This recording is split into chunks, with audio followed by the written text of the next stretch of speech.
E estamos gravando, pessoal. Bem-vindos ao Debate Nerd. Hoje, misticamente, estaremos misturando a stream com o debate. Apesar de que É, a gravação é sempre ao vivo, né? Mas sim. essencialmente o que significa que vocês não vão ter um fundinho bacana. Ao invés disso, vocês vão ver eu brincando com um Demon Hunter jogando Diablo 3. Eu espero que o Tyron acabe morrendo bastante nessa live, tá?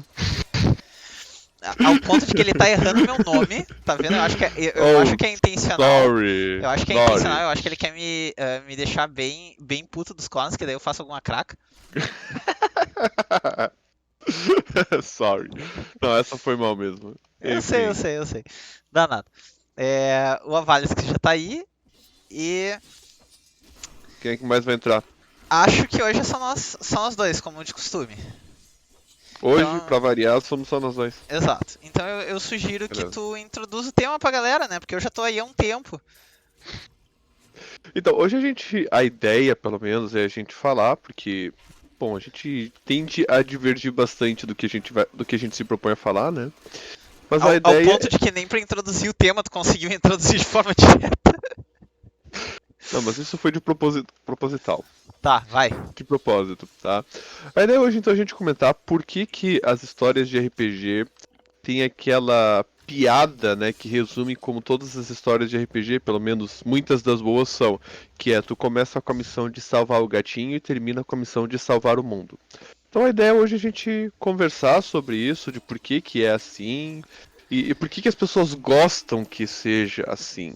Ou assim, pelo menos A eu grosso gosto que seja modo, assim. gente, a discussão é sobre escalonamento da quest e da história e qual é a importância disso. Isso é importante de um ponto de vista narrativo também. Sim. E É, também tem uma coisa que, no caso de jogo, é algo que a narrativa deve se refletir, que é toda narrativa num jogo, ela deve se transferir de alguma forma numa mecânica de gameplay. Por isso que bons jogos, eles tendem a introduzir mecânicas de jogo, mesmo quando tu já está se aproximando do endgame. E se eles não introduzem, eles dão algum tipo de power-up que expande alguma das mecânicas que já existe. Norit, eu vou trazer alguns exemplos só para facilitar o pessoal compreender o que eu quero comentar. sim, mas eu quero expandir, antes de tu entrar nos exemplos, eu quero Sim, sim. expandir um pouco a questão do tema, porque para mim isso não se restringe a jogos. Jogos é provavelmente os exemplos que a gente mais vai trazer, até porque são Uhum. mais do nosso cotidiano. Mas mesmo em histórias, em narrativas como filmes e jogos, o desafio que o herói passa naturalmente requer um escalonamento porque requer também um crescimento do herói. Senão ele Exatamente. fica tedioso porque ele fica poderoso demais. Com raras exceções. Tenho certeza que É, vai ter alguém que vai chegar para falar de alguém como Saitama, por exemplo. Mas é que o Saitama só que vive num escopo bastante específico E eu de vou fazer ideia de uma narrativa. colocação a respeito do É. Saitama, que a história do Saitama, quem conduz a história não é propriamente o Saitama, mas são os personagens secundários que passam pelo struggle, pelo desafio, pela pancadaria toda. Sim, na Eles verdade o que Saitama ele jogam é a história. o anticlímax ambulante, né? Vamos ser honestos. Exatamente. Só que ele é o tipo de cara que ele tem uma função que, quando tu vai estudar um pouco de narrativa, alguns dos autores mais clássicos eles vão comentar que seria essa expressão, que Tá, o Saitama ele tem uma função de divindade. tá, mas o objetivo não era a gente fazer uma análise de One Punch Man. Vamos voltar, por favor. Exato. Sim, não, mas É, depois a gente até pode comentar, porque isso também se insere em algumas narrativas, esse tipo de figura que alguns chamam de divindade. tá. Mas a gente comenta mais pra frente, daí no Entra momento nos oportuno. teus exemplos que eu estou curioso com Sim. alguns dos exemplos que tu vai trazer. Eu quero trazer um exemplo de fluxo, que é o Warhammer Space Marine. Pra variar, ele pega Warhammer e StarCraft especificamente pra eu não ter nada pra dizer. Porque são dois jogos que eu nunca joguei e ele tem mania de pegar esses dois jogos. Na Segue. verdade, assim, o que que acontece? Esse jogo ele me impactou pelo ritmo dele. O ritmo dele, ele começa lento, como é de se esperar quando tu tá fazendo um jogo, ou seja, a primeira parte do jogo ela é mais lentinha para te introduzir os comandos, os tutoriais, esse tipo de coisa. Só que logo o jogo já vai entrando num ritmo acelerado e durante todo o jogo vai tendo alguma extensão de power-up, algum power-up novo, alguma habilidade nova, ou alguma arma nova, ou alguma combinação de armas novas que o jogo vai te propondo conforme tu vai avançando. Ok, deixa eu E, dar um pause no teu exemplo, porque eu quero deixar muito claro uma coisa. Ele poderia, por exemplo, ter pego a campanha de Warcraft 3, que é uma campanha. É um jogo que nós dois estamos familiarizados, mas ele ainda assim ele fez questão de ir pro Warhammer. Segue. ok, mas tá, Eu ok. tô de Warcraft 3 implicância tem contigo, suas meu. vantagens, ok, mas eu não ia lembrar porque eu não joguei o Reforged, então eu acabei não iria lembrar desse. Faz mais tempo que eu joguei ele. Ah, o ponto geral é, na campanha do Space Marine, eu não me senti entediado. Isso é o ponto que define o que eu quero colocar. Quando tu tá falando de um jogo, de uma narrativa em geral, qual é o ponto geral? A narrativa ela não te deixa entediado, por quê? Porque tem sempre alguma coisa nova acontecendo, ao mesmo tempo em que tem aqueles elementos que são fixos para que tu possa reconhecer que tu tá dentro de uma mesma narrativa, de um mesmo universo. Então, aí eu ia trazer exatamente o comentário de que existem uma dupla função, essa noção toda de estrutura crescente do desafio, onde uma delas tem a ver com gameplay, tem a ver com o Sim. fato de que tu precisa de familiaridade suficiente com o jogo para tu não te sentir perdido, porque é frustrante. MMO são especialmente culpados nesse aspecto, onde tu muitas vezes é introduzido por um número gigantesco de mecânicas ao mesmo tempo, e a maioria dos jogadores se sentem um tanto quanto perdidos, e isso faz com que eles não entrem, não se sintam estimulados a jogar o jogo. E às vezes o jogo é excelente do ponto de vista de endgame, por exemplo, mas como o jogo é muito agressivo na sua introdução de mecânicas, tu acaba ficando tão perdido que tu não quer jogar. Tu te sente Exatamente. desestimulado. O outro lado é o lado narrativo. Se não existe uma progressão, tu acaba começando muito cavalo, e quando tu começa muito cavalo, tu pode sentir que não tem por que tu continuar o jogo. Porque o jogo não vai te dar um desafio. Isso é um problema, vamos dizer assim, contornável, desde que o herói seja introduzido dessa forma, ele já seja introduzido como OP, mas que ele esteja num universo onde ele ser OP não impede de ter inimigos de igual poder. Exemplo disso, Devil May Cry, na minha opinião, faz isso muito bem, O onde o 3 faz Dante. isso de forma majestosa, porque a Exato. primeira cinemática do Dante tu pensa, nossa, esse cara é muito OP. Aí quando tu assume o controle dele, tu percebe, ok, eu preciso ter tanta habilidade para eu preciso ter muita habilidade para usar a habilidade que o personagem tem. E mesmo se tu souber o que tu tá fazendo, a tua sensação de que tu é a coisa mais OP do jogo passa rápido, porque em breve, em menos de metade do jogo, tu já encontra com o Virgil, que é irmão do Dante, e tu toma uma coça do Virgil. Sim, e inclusive tem a cinemática que mostra isso. Então tu insere o personagem num contexto de super-homens, vamos usar essa expressão, né? Isso. Super-heróis. O Sekiro faz a mesma coisa, e eu posso dizer que eu não joguei o Sekiro, mas eu vi boa parte das cinemáticas dele já. E o Sekiro te introduz como sendo meio que um ninja lendário, e um dos primeiros boss que tu enfrenta no jogo é um boss que tu não tem como derrotar. Pra não Ah, mentir, tu tem, mas cara, tu tem que ser muito foda pra derrotar ele. eu confesso que esse é o tipo de coisa que eu estou muito acostumado em ver em jogos hardcore, eu já olho assim, não me surpreende mais. É o tipo de recurso narrativo até comum e até que eu espero em alguns jogos, Uhum. sendo bem direto assim. E não é, assim, às vezes o pessoal pensa, é ruim um jogo que ele satisfaça a expectativa. Eu discordo. Muitas vezes os melhores jogos eu consigo prever eles do início ao fim a narrativa. Então, eu acho que se a narrativa de alguma forma te mantém engajado, o fato de que ela é um tanto quanto previsível não é necessariamente ruim. Mas aí é É que a uma questão previsibilidade. de interesse da tua parte. Se tu prefere, E a previsibilidade, ela também tem relação do quanto tu tá compreendendo daquilo que está sendo colocado na narrativa. claro. Então, isso é uma coisa importante. É que nem tu lê um romance policial. Se tu lê um romance policial e acha que a solução do romance foi muito mágica, ou o romance é ruim ou tu não entendeu ele. É, bem isso. Tá?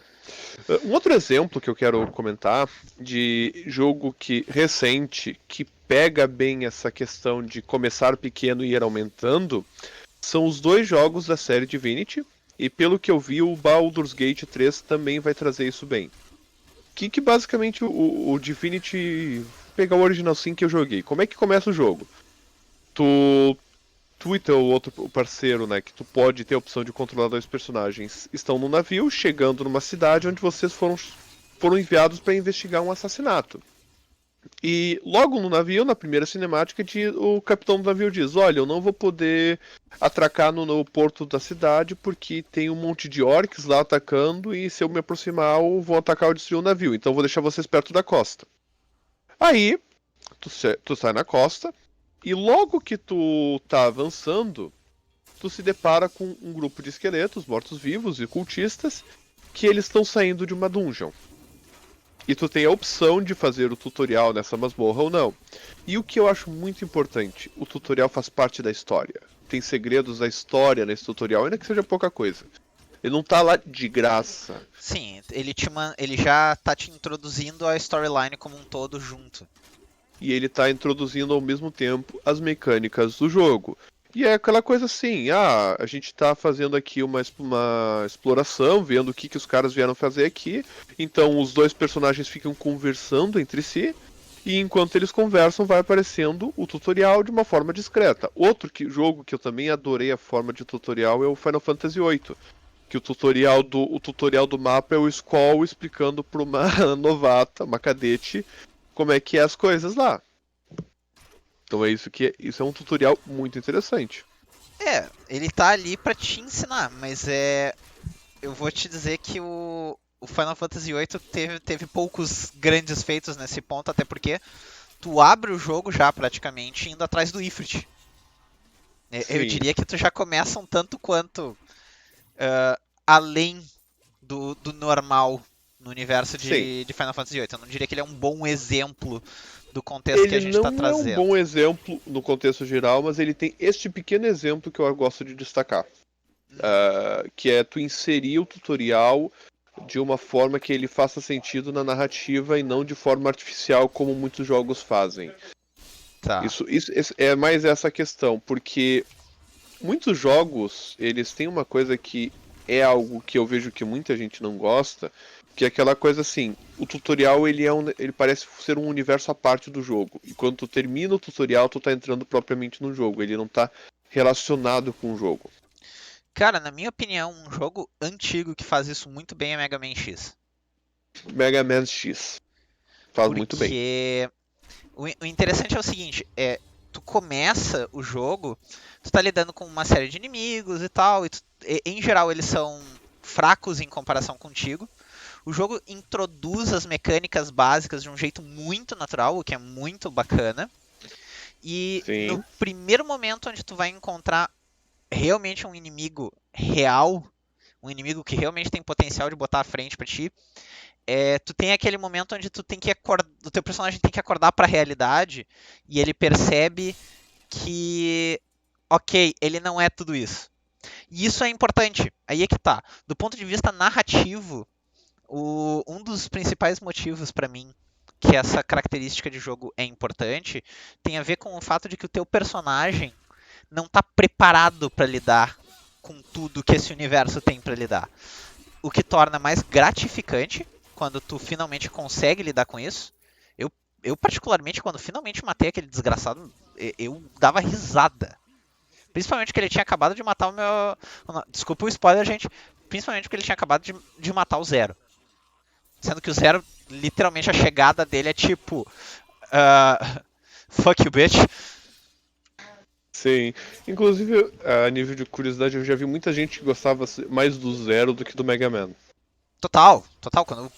Quando o Zero foi introduzido, eu fiquei tipo, cara, meu sonho era poder jogar com ele. Quando finalmente acho que é no 2 ou no 3, tu ganha a habilidade de poder jogar com ele, cara, eu dava gaitadas. Tudo que eu queria era jogar com ele. O... Outra questão que quem conhece, né, lembra com uma certa facilidade da jornada do herói. E a jornada do herói, o ponto inicial ela é sempre o chamado do status quo, né, que é a pessoa no mundo normal, e tu tem um momento da jornada que é o chamado para aventura. E nesse chamado para aventura, ele pode também ser explicado como uma invasão de um mundo especial, que é o mundo da aventura, né, essa aventura toda, sobre a vida cotidiana que gera um caos, uma desordem. Tu pode explicar isso de Sim. diversas formas. Né? E basicamente tu tem que aprender a lidar com esse tipo de coisa. Quando tu pensa, eu até digo que o Warcraft 3, para pegar um exemplo que e o Norit jogamos, ele tem uma coisa que nisso ele funciona bem, pelo menos na campanha dos humanos. Porque primeiramente tu tá lidando com uma invasão de orcs, Que é o cotidiano do que é o Arthas. cotidiano do Arthas, né? Que é o cotidiano da aliança, inclusive. E com o Isso. passar do tempo tu percebe. Não, tem o culto dos mortos-vivos, que eu não lembro como é que é a tradução, perdoai. Flagelo. É, mas é que tem o Cult of Damned, eu não lembro qual é a tradução. O Ah, flagelo dos mortos eu lembro o a tradução, Flagelo que dos é. Mortos é o nome da guilda, o culto dos The Damned amaldiçoados seria? Ou condenados, eu não sei como é que É, é a tradução. É que eu não sei qual é a tradução oficial, por isso que eu não comento. Ah, eu também e aí o não Arthas tô ele sabendo. tem. Claro que o Arthas ele é o tipo de herói que acaba se transformando num vilão. Mas isso ajuda a explicar o ponto geral de que tu tem uma narrativa que começa com um problema e vai escalonando. Tanto que no caso ainda do Warcraft 3 é uma justificativa para ti ir construindo o porquê que tem cada raça tem aquelas unidades que tem no PvE. A campanha, no fundo, nada mais é que um tutorial bem elaborado. Vamos ser honestos. Exatamente. Battlefield tinha que aprender um pouco disso, porque os tutoriais dele não são muito bons. Cara, tu tá pedindo muito de um jogo de tiro. E com ênfase em PvE, em PvP. Então, Tá? E não é demérito, tá, galera? Porque eu tenho noção de que geralmente jogos PVP, parte do ensino estar em jogar, apanhar e, acima de tudo, uma questão de comunidade. Então eu não tô querendo dizer que o jogo é ruim por isso, tá? É mais mas fazendo piada ele não tá mesmo, dizendo, mas eu digo. O jogo é ruim. tá? Agora eu perdi metade da audiência. Se é que tem. Ah, de dois, perder um, não sei quanta diferença faz. Não, sacanagem, sacanagem. Mas, gente, a verdade é que eu não sou muito fã de FPS, então é só isso. Tá. Ah, tu chegou E. a jogar Chrono Tiger, né? Tu conhece esse clássico. Sim, sim, sim. E eu Óbvio. acho que Faz muito esse tempo, mas sim. é um outro exemplo de jogo que consegue inserir muito bem essa questão da narrativa e como ele vai escalonando. Até porque Chrono Tiger tem mais de um momento em que ele escalona. Sim, sim. E uma coisa que tu mencionou a jornada do herói, e aí agora, eu tô tentando lembrar se isso tem no Chrono Trigger, mas eu sei que tem na história do Arthas. A história do Arthas, por mais que seja uma história de queda, ele tem um momento de renascimento. Que é um dos momentos chave da história. É aquele momento onde o, o herói ressurge preparado para lidar com esse problema. Depois de Tá. essencialmente morrer. Ele não morre de fato, essa morte pode ser uma morte metafórica, mas no Uhum. caso do Arthas, o momento em que ele pega a Frostmourne é o momento em que culmina a queda do Arthas e ele renasce, ele deixa de ser o paladino que nós conhecemos para se tornar oficialmente, mesmo que ainda não tenha as habilidades, o Cavaleiro da Morte. Exatamente. Tanto que nesse momento que quem é que morre? O Moradin. Yep! Né? E isso daí já demonstra. E aí, no original eu lembro que ele retornava pra base e perguntavam, onde é que tá as outras tropas? Onde é que tá? Ah, morreram. Ele literalmente diz Tipo, isso. Ele diz isso pro capitão, eu acho. pro capitão, que é uma unidade especial que controla 2 ou 3 vezes durante a campanha dos humanos. Sim, sim, ele é uma versão ferrada da milícia normal do jogo. Sim, ele é quase. Eu sei que ele é. Não lembro se ele é tão forte ou quase tão forte quanto um cavaleiro. Eu já vi em algumas builds que ele chegava a ficar proporcionalmente mais forte porque ele continuava consumindo os 2 suprimentos de um Footman. Então, Uhum. tipo. Em termos Sim, proporcionais, ele era muito mais forte que um cavaleiro. porque Mas tu enfim. poderia. Porque ele ocupava pouco. Tá, mas daí a gente tá falando já de mecânica de jogo. Uhum. Um outro lado interessante que tu trouxe é exatamente a introdução progressiva de mecânica, porque daí, pra mim, essa é a sensação que eu tenho, tá? Então, fique à Uhum. vontade pra dizer que não é verdade, mas Tá, não é isso é a minha verdade. sensação. À medida que as mecânicas são introduzidas calmamente ao jogador, a progressão do jogador acompanha a progressão do personagem. Ou seja, tu te Exatamente. sente cada vez mais preparado para propriamente dito enfrentar esses novos desafios desse novo mundo que está sendo colocado na tua frente. E uma coisa que é comum de se ver em jogos de estratégia é que algumas das ferramentas de trabalho que te são oferecidas, com o passar do tempo, elas se tornam obsoletas ou inúteis. E é por isso que a campanha de jogo de estratégia geralmente é um pouco mais complicado de tu fazer, porque é muito comum, quando tu para ver os pessoal jogando, é muito comum que na campanha muitas missões sejam resumidas às mesmas unidades. É o Warcraft 3 que o diga. É. Não só Warcraft 3, vários jogos. Se tu pega, por exemplo, eu sei que não sei se tu conhece, mas eu acredito que tu não deva conhecer, que é o Warhammer Total War 2. Nope. É, Eu conheço, mas nunca joguei, né? sim, eu também joguei pouco, mas eu já dei uma investigada em algumas coisas do jogo.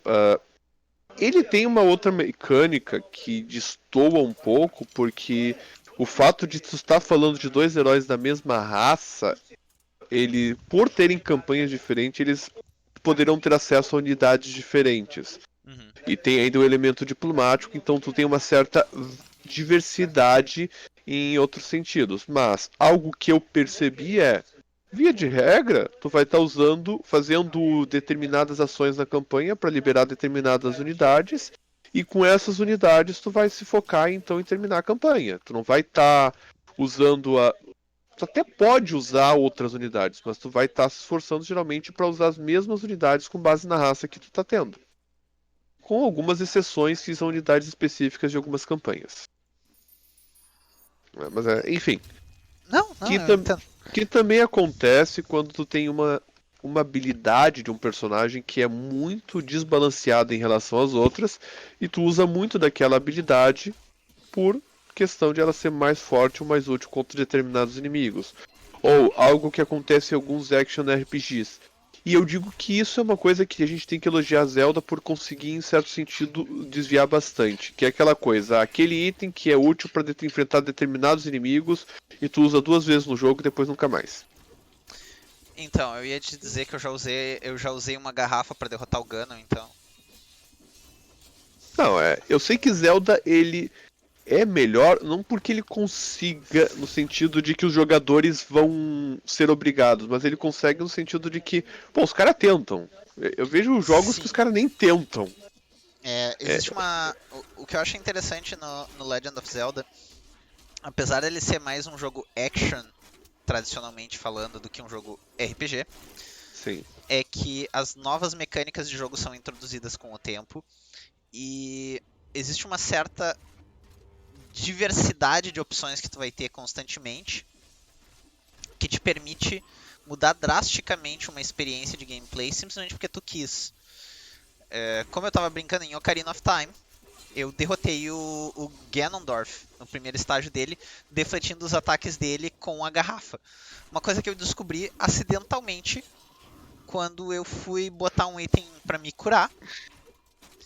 E ao invés de colocar a garrafa onde eu tinha uma fada, eu coloquei uma garrafa onde que estava vazia.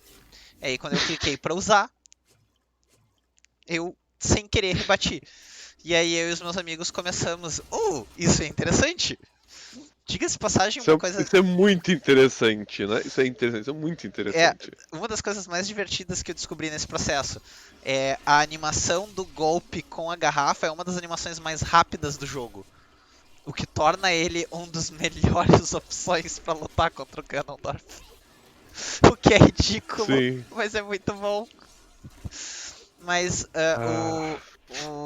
por que eu trouxe o Ocarina of Eu fico, Time? eu fico imaginando os desenvolvedores pensando, nossa, a gente criou um negócio que a gente não sabe nem como corrigir. É porque, Não, na verdade, não é um erro. É aí que aham, tá. não Porque é um eles. erro. Não, é um uso. Essencialmente, como eles codificaram para que tu tenha uma hitbox associada à garrafa, e aí tu tem uma hitbox associada ao negócio que tu quer capturar. A Sim, grosso modo funciona do mesmo jeito como se tu tivesse recebido um ataque. Então, qualquer ataque que tu poderia interagir com uma arma, tu pode interagir com a garrafa. sim. Porque eles têm É, hitbox, eles são programados da mesma forma. Então é simplesmente porque não foi programado de um jeito diferente, não é um bug. É uma coisa que eles não pensaram que seria utilizado. é o legítimo exploit. Isso é um exploit. Tá? E não E. necessariamente um exploit que desbalanceia o jogo, tá? Não, não. Até porque a diferença entre esse ataque e tu E a Master usar a Sword. Master Sword é mínima. Inclusive, eu acho que é um exploit muito maior tu usar Agora um a- quebrada. Agora um quebrada é melhor. Porque agora um quebrada tu ainda consegue usar pra dar dano, se tu quiser. Eu sei que a Bigoron, que é grande, Uhum. quando tu tá enfrentando, como ela tem um alcance maior, Tu tem um ela chega a hitbox ser. grande, tem essas utilidades também. Tipo, Mas ela chega a deixar muito desbalanceado, dependendo da tua habilidade de posicionamento. eu particularmente prefiro com a Master Sword, mas sim, dá pra apelar. Mas Bom, voltando ao tema, por que eu trouxe o Ocarina of Time em particular? O Ocarina of Time te introduz uma série de mecânicas ao longo do jogo com cada DG. Então, a grosso modo, é como se cada DG do jogo te introduzisse novas mecânicas e te preparasse para enfrentar o boss final do jogo e a última dungeon do jogo. Porque a última dungeon do jogo é a única dungeon no jogo inteiro que não te introduz nada. No máximo ela dos introduz máximos. as luvas de ouro, Ah, tá, pior. Ok. Mas não. que não considera uma mecânica, É. que considera um power-up. O legal disso é que o jogo essencialmente te levou com toda a tranquilidade do mundo por cada uma dessas mecânicas ao ponto de que daí tu já está acostumado a lidar com todos os desafios que o jogo tem.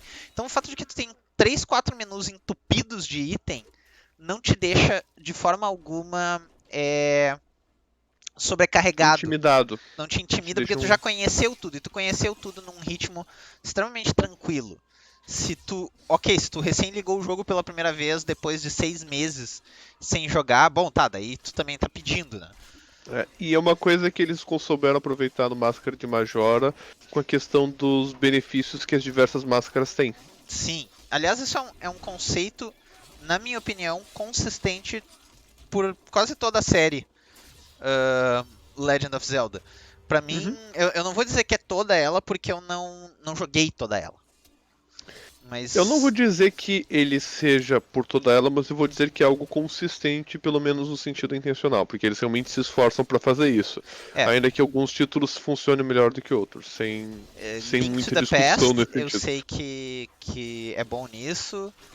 A Link Between Worlds é bom nisso também. Aí eu vou citando os que eu já joguei, né? É. É, Link's Awakening, cara, Link's Awakening é excelente. E Link's Awakening introduz uma complicação exatamente nesse sentido, que ainda assim eles conseguiram fazer muito bem, que é situações de narrativas não lineares. Porque isso que nós estamos falando é relativamente direto de se fazer quando a gente está falando de narrativas lineares. Agora, Uhum. quando tu começa a falar de narrativas não lineares, isso pode ser começa a ficar mais complexo, na minha opinião. Sim. E começa a ficar complexo também no sentido de. Quem jogou Breath of Fire 4 lembra que tu tem várias partes em que tu controla o vilão da história. Eu não sou uma Então, dessas pessoas, então eu não vou questionar. tá, não, e aí que é o Funlu, se não me engano. Tu controla o vilão da história, e aí o que que acontece? Quando tu tá controlando ele, tu tá controlando um personagem overpower. Uhum.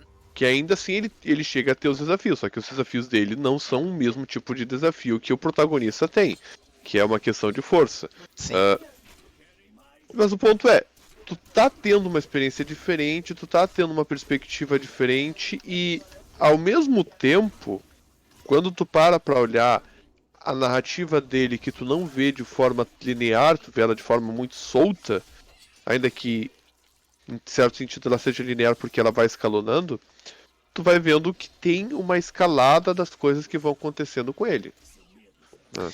Então, Breath of the Wild foi brilhante nesse ponto. Breath of the Wild, ele literalmente por mais que exista de certa forma uma sugestão de ordem para tu fazer as coisas, tu tem literalmente acesso à última DG do jogo desde que tu terminou o que eu chamo de prólogo. Uhum. E eu sei que tem gente que já conseguiu fazer. Eu fico chocado. Porque, cara, o jogo não é fácil. É aquela coisa, tu tem 3 coraçõezinhos pra matar o chefão final, e Uhum. ele tem. E o hit mais fraco dele tira 4, né? Tipo, é É um nesse negócio nesse espírito. sentido. É nesse espírito. E E. aí ele ainda tem a segunda forma, que nessa segunda forma o hit mais 4 dele tira 5 corações, né? Então é um negócio muito justo, muito agradável de ser feito. Então. É bem bacana nesse ponto. Mas o que eu achei legal é o seguinte: tu tem acesso a todas as DGs, o que significa que tu vai habilitar próximo àquela DG o que é minimamente necessário para tu conseguir concluir a DG. Isto Aham. dito, não quer dizer que não vale a pena tu ter acesso a outras coisas.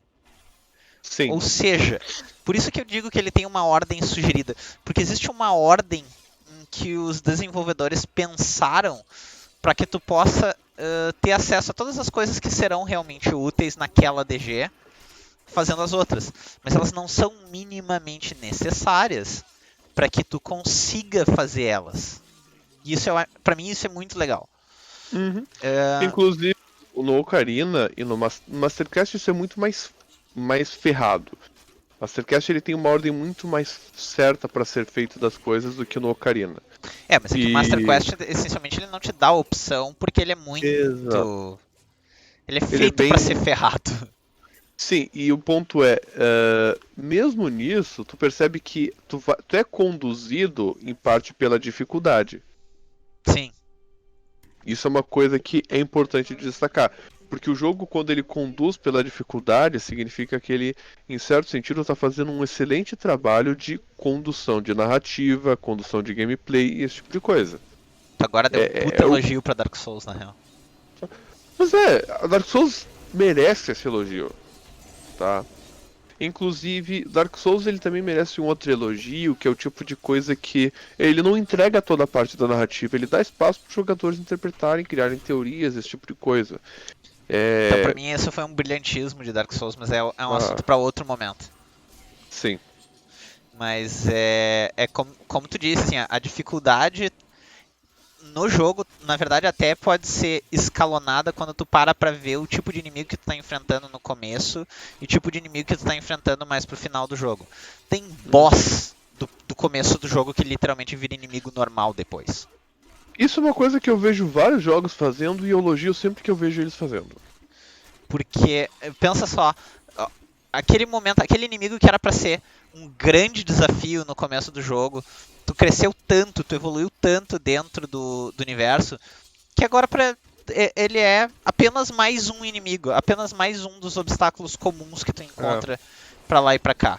E deixa muito claro como o teu personagem mudou e evoluiu. É um elemento narrativo que eu acho muito legal de se fazer em termos de mecânica. Uhum. É, de tu transformar. E vamos, um comentário. Agora que a gente falou de fluxo, eu lembrei de um negócio assim, que às vezes o pessoal acha estranho. Eu já vi gente reclamando, mas que é um negócio que eu acho estranho. Por que, que a primeira missão tem que ser, às vezes tem que ser algo do tipo assim, não, salvar o gatinho na árvore? Por que ela tem que ser algo geralmente bobinho ou algo cotidiano e tem que terminar salvando o mundo? Porque tu não é um herói, Pombas. Quando tu Exato, tu te começa, narrativamente não faz transforma num herói. sentido. Exato. Tu te Fable é excelente transforma nesse num aspecto. herói. Uhum. Não só Fable, eu tô tentando lembrar o nome do jogo. Ah, Star Ocean. Tem um dos Star Ocean, eu não vou lembrar qual, é o do Super Nintendo. Que é basicamente o começo da história vamos ali na vila, na outra vila fazer um treco. E aí, como é um contexto medieval, tem os monstrinhos pra combater, mas tu não é um monstro, tu não é um monstro, tu não é um herói. Tu é só um cara que tem uma habilidade de luta, porque é a habilidade de luta padrão que precisa ter, e é isso. E aí vem uma praga, começa a acontecer um monte de coisa e tu precisa te transformar num herói. Esse é o ponto. Então, aí é quando a necessidade te transforma Aham, naquilo que a narrativa espera de ti, vamos dizer assim. sim. Existem heróis existem várias formas de atender o chamado, né? Que é o como se chama assim. Tu pode ser arrastado para dentro de uma situação de caos.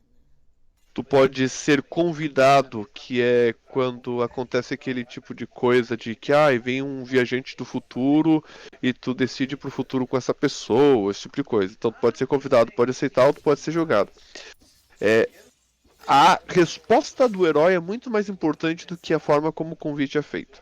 Isso é o que eu vejo, Não, porque a forma como o convite é feito é um argumento narrativo. A resposta do herói pode ser aquela resposta pronta, pode ser uma resposta meio constrangida, pode ser uma resposta de covardia. Então tem várias respostas possíveis e eu vejo que na resposta do herói há mais valor, às vezes, do que na forma como o convite é feito. tipicamente o herói se recusa primeiro. Isso narrativamente pra mim é interessante. Porque no momento em que o herói se recusa, retrata algo muito humano, que é Uhum, o nosso medo da mudança. A gente, sim. a gente tem receio de sair do status quo. E isso é algo completamente humano e completamente real. Não tem, é algo narrativo que tu simplesmente, na verdade, extrapola com facilidade Sim, e tu de uma pode característica inclusive humana. definir um slice of life, um filme de drama, como aquele momento em que o personagem ele foi convidado para alguma aventura e ele recusou, e daí toda a aventura aconteceu sem ele.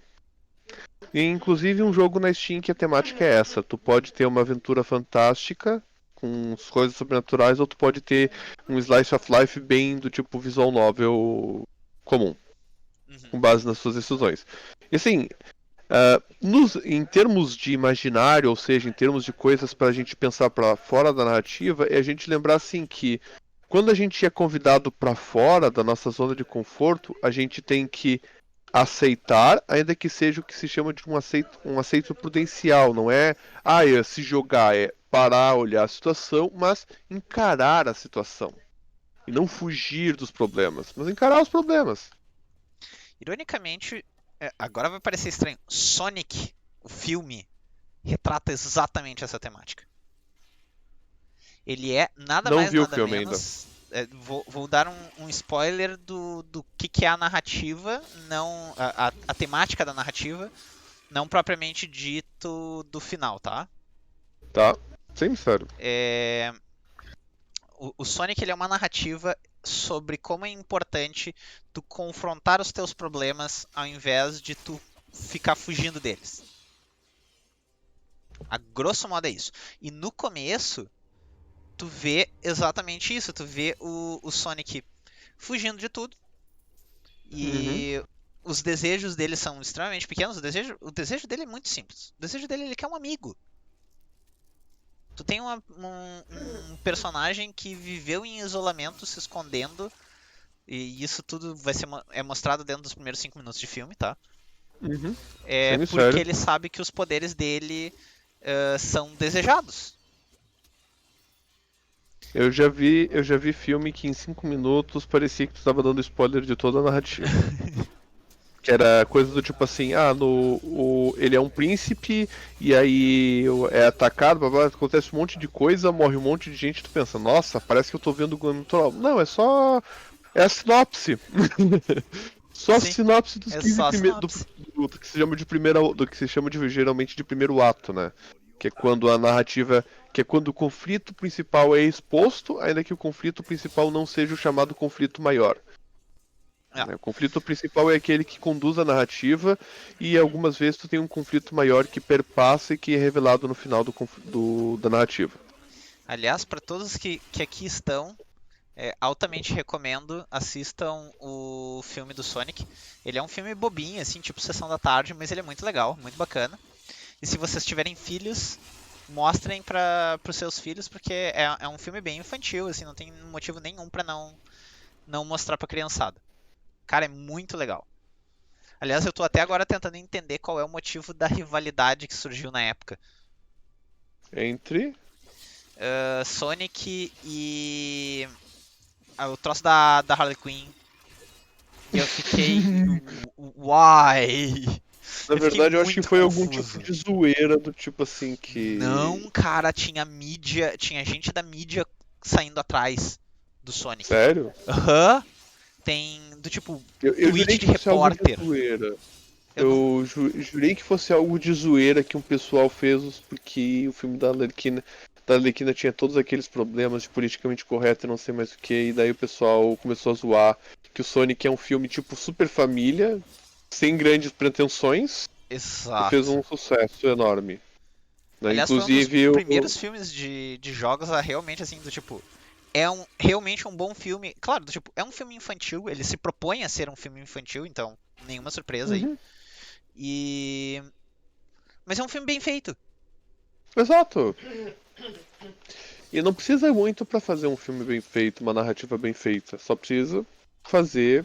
Assim, se tu seguir tudo que a gente. Se tu parar pra ouvir todos os podcasts que a gente fez, a gente já deu tutorial de várias coisas importantes pra uma narrativa. Pior, né, Sem cara? grandes mistérios. A gente Né? já. Ó, como fazer uma história interessante, gente? É só vocês prestarem atenção no nosso podcast que vocês fazem algo decente. Aí eu fico pensando que ainda assim nós dois provavelmente jamais seríamos contratados por uma empresa como a Disney. Ah, não, pela Disney não. A Disney já tá cooptada pelo politicamente correto. Então, Então. eu estou esperando para ver os prejus. O que me lembra é que tem algumas coisas assim sobre os nossos primeiros podcasts que seria interessante fazer uma pequena reprise em algum momento. Ah, a gente faz Ou reprise, nem fazer que seja. um vídeo, não especificamente sobre isso, mas sobre. Cara, é muito engraçado. Do ponto de vista narrativo, eu diria que só o drama do que está acontecendo em volta de Star Wars é mais interessante do que todos os filmes do Star Wars feitos pela Disney. Concordo, plenamente. Porque o drama que tá acontecendo ao redor da franquia tem a ver com a jornada do herói. Tipo isso, Os, cara. O os único problema é que a filmes. gente tá vendo Não, a queda da Kathleen Kennedy, essencialmente. tá.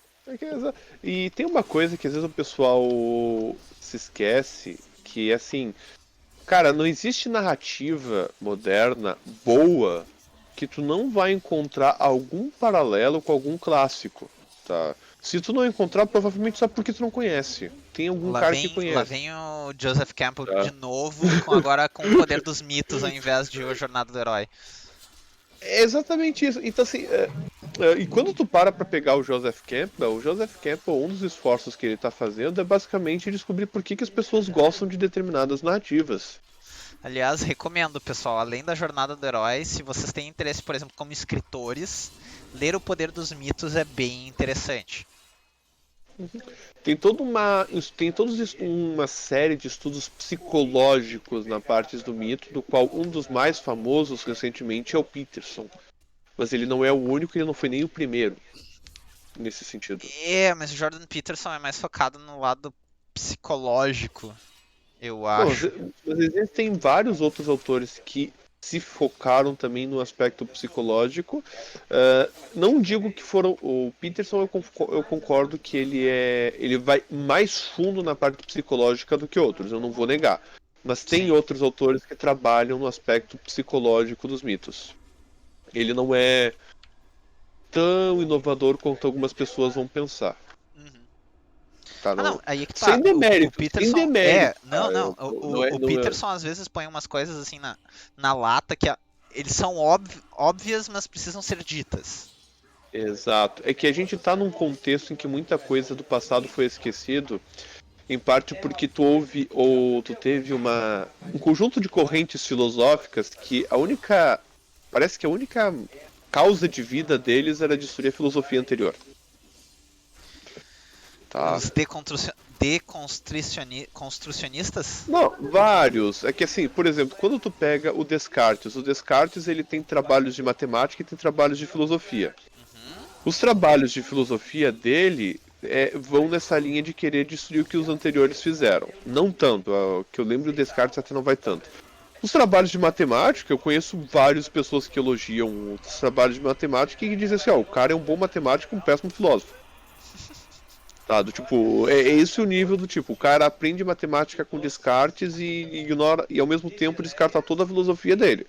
Então assim, por quê? A questão é questão de áreas. Então o Peterson, ele surge nesse contexto, então muita coisa que ele faz é uma coisa que geralmente o pessoal chama de resgate, que é resgatar coisas que eram conhecidas e que hoje não são conhecidas, principalmente por adolescentes, né?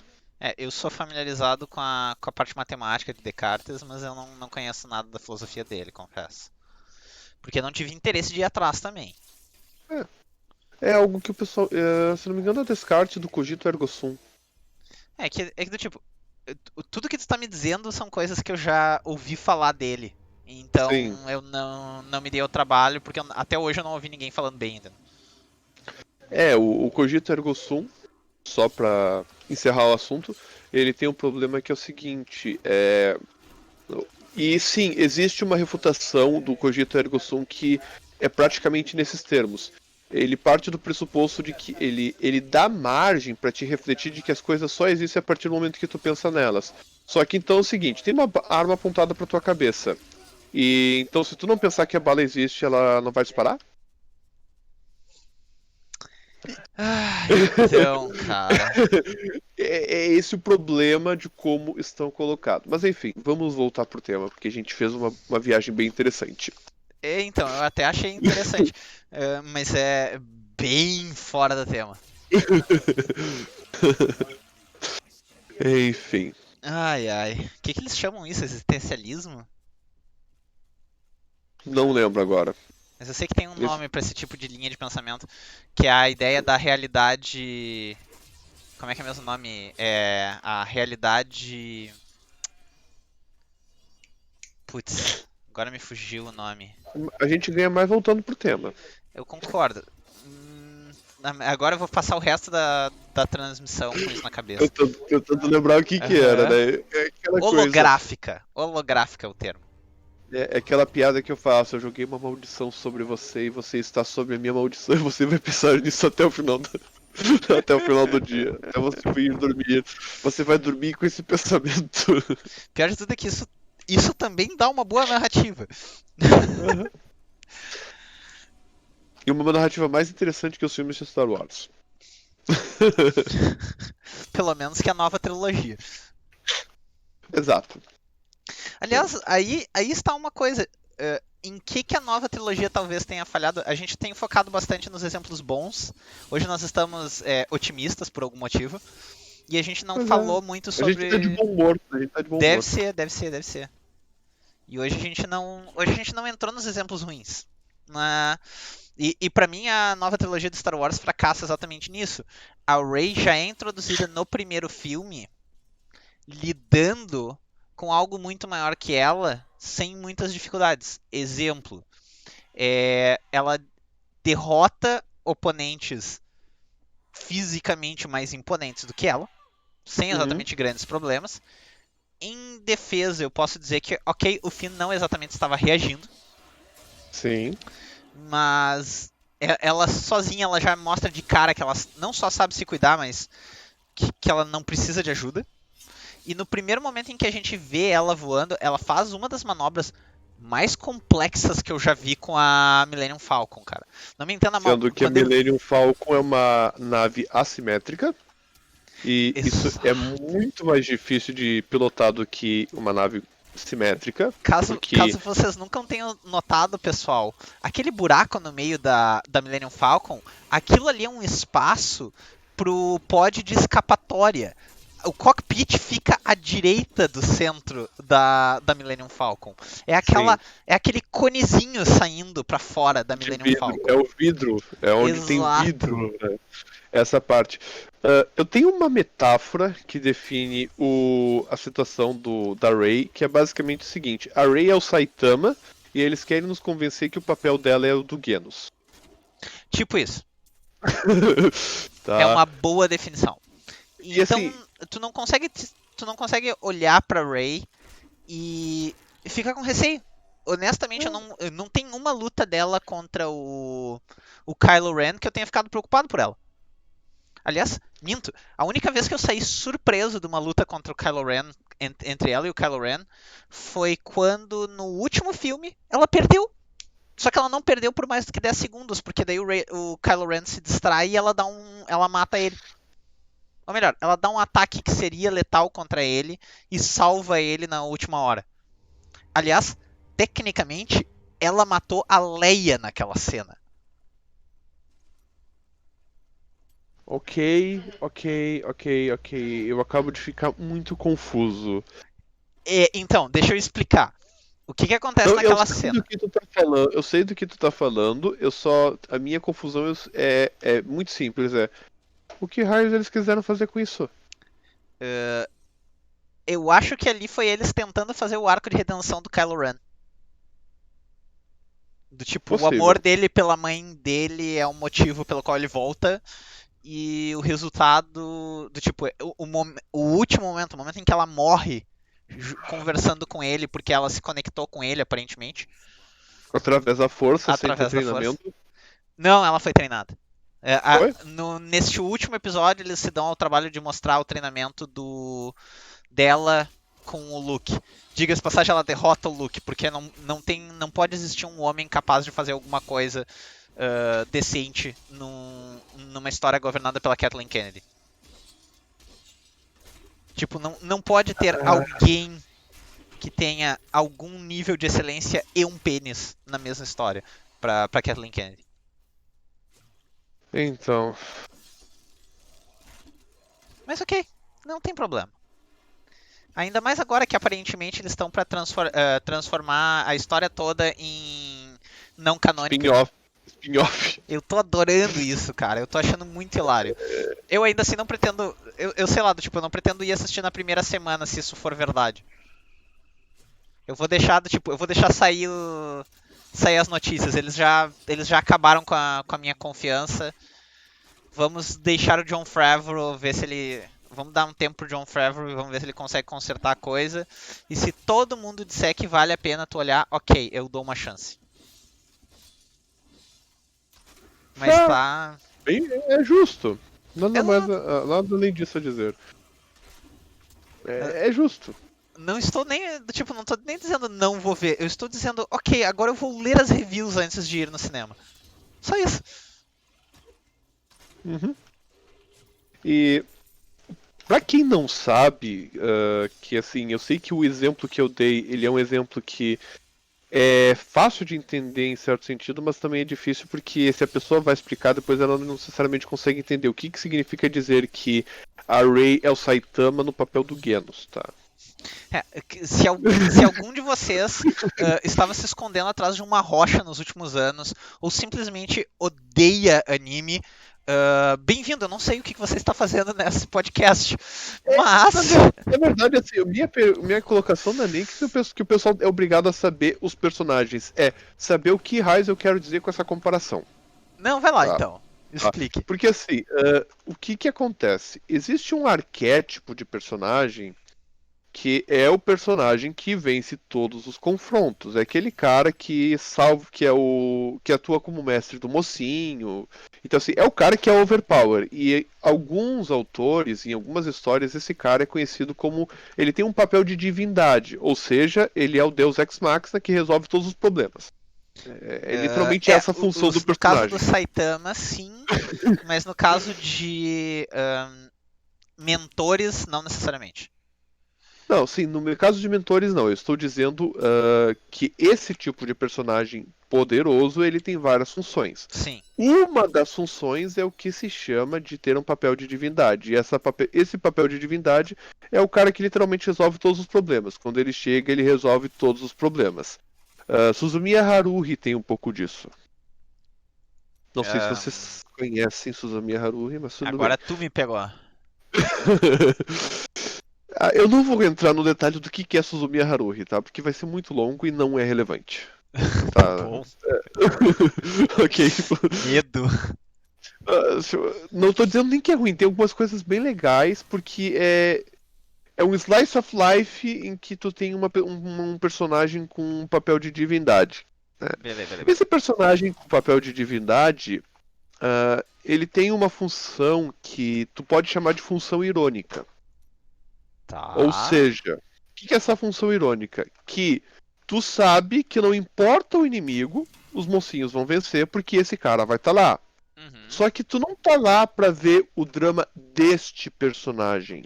Tu tá lá pra ver o drama dos outros personagens. Então, é aquela coisa, nós não estamos para ver o drama do Saitama, porque o Saitama não tem drama. O Genos tem um drama. O Genos tem a questão de se sentir fraco. Os outros personagens, eles têm a questão, nossa, eu falhei em proteger tal coisa. Eles têm. O Saitama não tem esse drama. Sim, o Saitama ele simplesmente Tá. existe pra resolver tudo. Exato.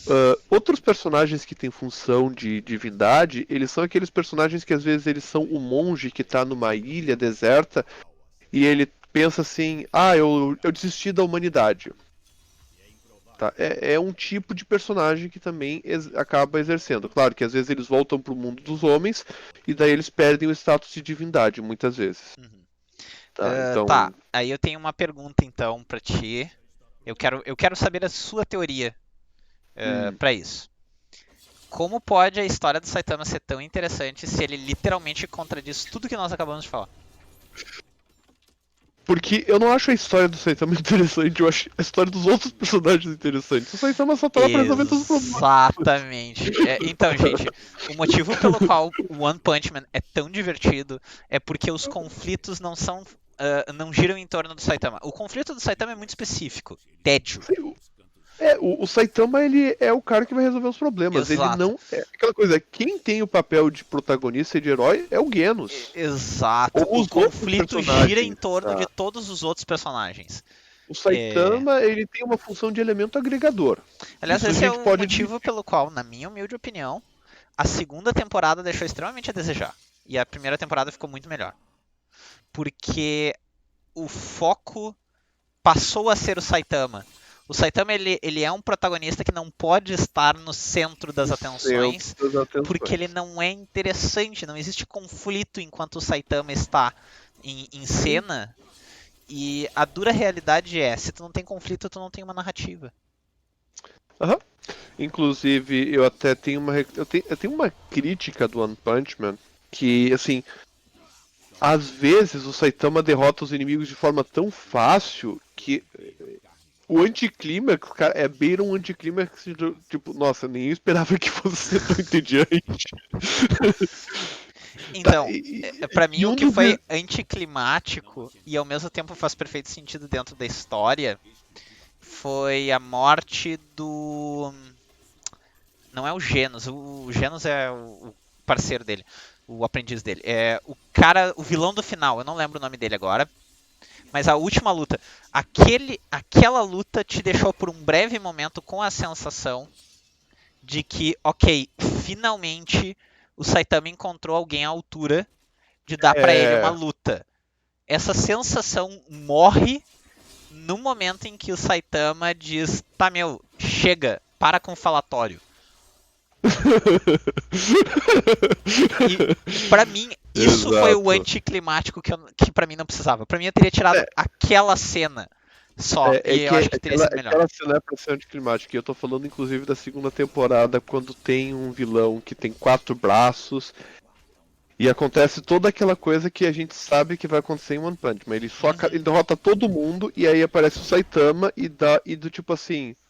Tá, oi, Mas, não tô falando contigo, e dá um soco e eu derroto o cara. Do tipo assim, o cara, ele não teve um momento em que ele deu uma. Ele ficou dando uma surra no Saitama. Ele até ficou dando uma surra, mas tipo, foi um negócio muito. E aí tem. Eu já te mandei a cena, e eu acho que muitas pessoas já viram a cena do Saitama derrotando a Santopeia Anciã. uhum, E por que aquela cena, apesar de ser uma cena em certo sentido anticlimática, ela é boa? Porque ela é bem feita. claro. E tu tem uma certa perspectiva de que é como se tu estivesse vendo o confronto entre duas entidades com um certo papel de divindade, porque a Centopeia Anciã ficou. Ela literalmente ficou enfrentando um monte de caras e ela não sofria um arranhão. Quando ela é arranhada, na verdade, ela sai da casca e sai mais forte. E aí o Sim. Saitama chega e pá. Então assim, tu tem. É como uma luta entre Thor e Odin. Pra dar um exemplo que o pessoal vai compreender. Cara, pobre Odin. De boa. É, mas pobre da Centopeia Anciã. Mas do ponto de vista.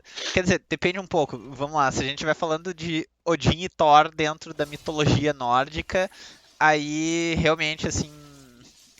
Não. O Thor provavelmente vai demorar pra acertar alguma coisa, porque o Odin vai zoar com ele em vários momentos. Mas no Sim. momento em que ele acertar, eu tenho pena de Odin. Não, Porque você tem noção. é porque tipo, eles Ah, representam duas noções de guerra totalmente diferentes. Um tem a ver com estratégia e sabedoria, o outro tem a ver com força e coragem, entendeu? uhum. E mas Mas uma eu só coisa, dei o se tu pegar exemplo o porque Thor o e pessoal Odin vai. do universo da Marvel, aí sim, aí nós estamos falando de um quebra-pau legal. Mas eu dei um exemplo que eu imaginei que o pessoal fosse entender o que eu quero dizer, né, que fosse Sim, ilustrar bem. O problema, uma coisa que eu sei que exemplo é muito complicado, é que o exemplo ele tem que ser facilmente compreensível. E às vezes, por ser facilmente compreensível, tu tá falando de uma coisa que nem sempre é muito agradável quando tu tá falando com uma pessoa com um conhecimento mais aprofundado. Então eu sei que às vezes a gente tem umas certas falhas nesse sentido. sim. Agora falando em universo da Marvel, não é do universo da Marvel, mas eu lembrei de um bom exemplo para esse tipo de coisa que a gente tá falando na DC, que é o Uhum. Batman. O Sim. Batman começa lutando contra criminosos normais e daqui a pouco ele tem que lidar contra gente que está longe do normal. Aliás, há quem argumentaria que quando o herói excede a normalidade, quando o herói ele é greater than life, como os americanos gostam de chamar, ou seja, maior do que a vida, Uhum. ele incita a criação de inimigos maiores que a vida.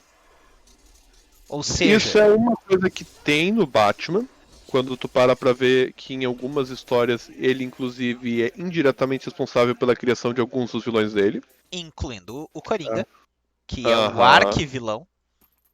Sim, e acho que talvez um dos únicos personagens vilões do Coringa que é basicamente um humano normal, Sim, não até tem pra, pessoal, superpoderes. até para deixar bem claro, nós estamos falando do Coringa dos quadrinhos, tá? Não é o Coringa do filme.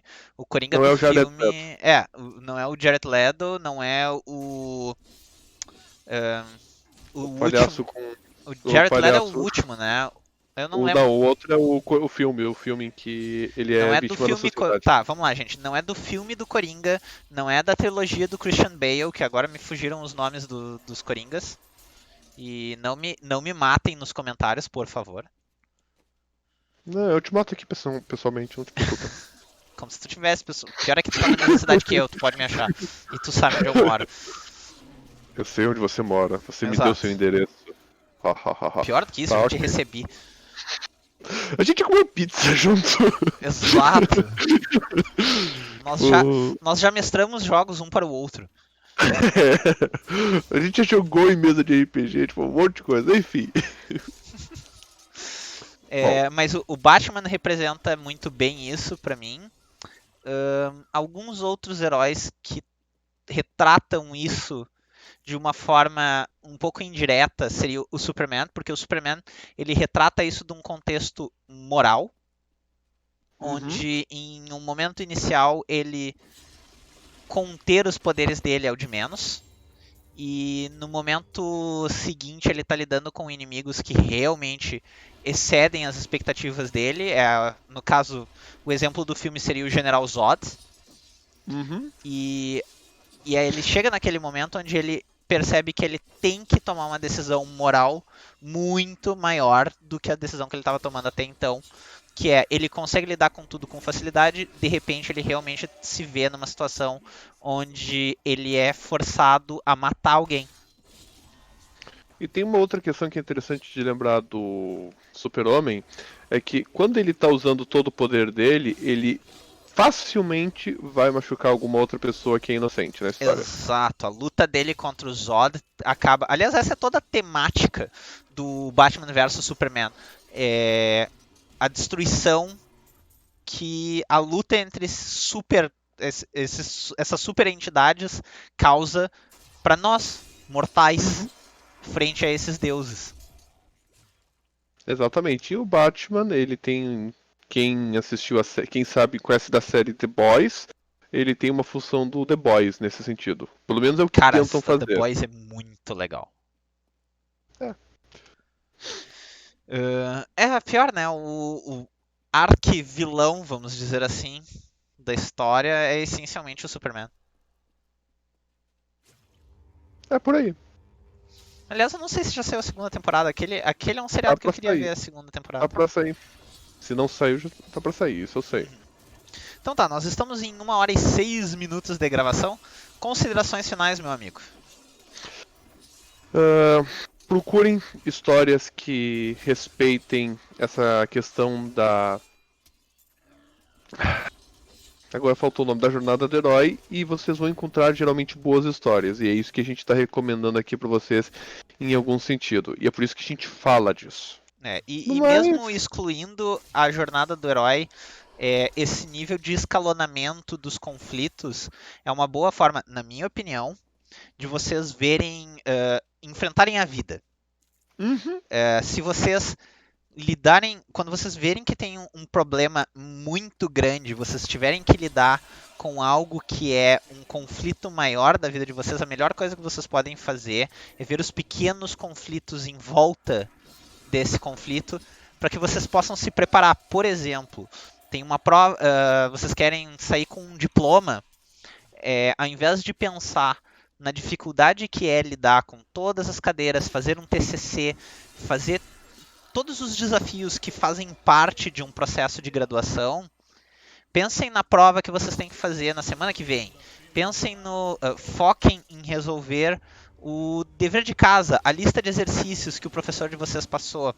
Foquem em resolver os pequenos conflitos da realidade de vocês antes até, de querer olhar para o grande conflito que engloba tais pequenos conflitos.